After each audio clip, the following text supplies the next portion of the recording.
Hi, I'm Dr. Bertice Berry, and I need to tell you this story. When I moved to the South, friends ask, how in the world will you live in the South? How did you leave Southern California for Georgia? I remember telling somebody I can't do racism and cold weather. And as to leaving California for Georgia, I remember people saying, well, we have diversity. And I'd say, where is it? And they'd point right at me. I was their diversity. I said, but where do I get mine from? They looked at me like, why would you need diversity? In the South, a gated community is clear. There's a guard, there's a toll booth, there's a gate. You can't see anything that exists. In the North, there's no gate.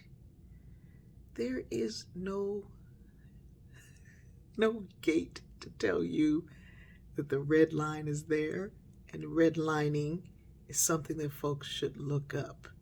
Redlining, the practice of keeping folks out of neighborhood and costing them out, but also directing them somewhere else and illegally going against the standard practices of keeping people of color out of certain neighborhoods. You should look it up. Or comps. Went to my sister's house, and it is in a tawny neighborhood. I didn't think I'd get to use that word. And it is like you see cherry blossoms, and you think you're in DC.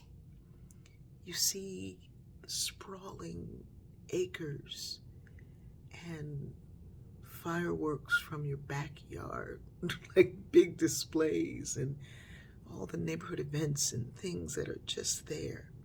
Whenever young folks are trying to move into a neighborhood, I tell them, get a really good neighborhood. We can't afford it. Find the cheapest house in a really good neighborhood, because everything in the grocery store is a whole lot cheaper. I went to the grocery store and I was like, what is this place? We talk about the South as if it's this thing where all these things will happen. And yet, we act as if the North somehow has missed the Great Divide. It hasn't. The sad thing is, I grew up maybe 5 miles from this area, maybe 10, not that far. But so far, it's as far as East is from West. Because the trick of the game is to create a space where you don't even know it exists. You can't even see that it's there. You can't even do it. And I won't call it anything that makes it look like the victims of this participated in it, because we did not. And not having a car in poverty doesn't help the cause. But knowing you better not be there. Now, I cleaned houses in places like that, but you knew when the sun went down, you better be gone. The last bus left at a time that you better be on it. And it didn't come in the neighborhood. It was way on the outskirts of the neighborhood, and you had to get off there and walk all the way into your house. Our enslaved ancestors were dropped off in New York or Virginia, and if they were enslaved to Alabama or Georgia, they walked the rest of the way. Even when you so-called make it in America, and in America is still in those quotes, you don't really make it, because you're still a shock to the delivery person, the repair person, any person who comes to your house. One day I came out of the house to meet a delivery person, and the guy looked at me and I said, I'm not married to a white man. And he said it.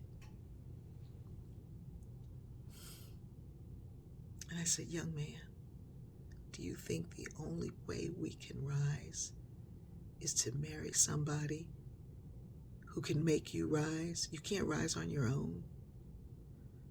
No, no, no, ma'am. What am I saying? I'm saying the scars of oppression run deep as the mind.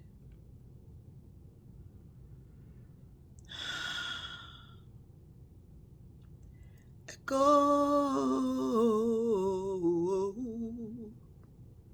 nothing but an echo of the past.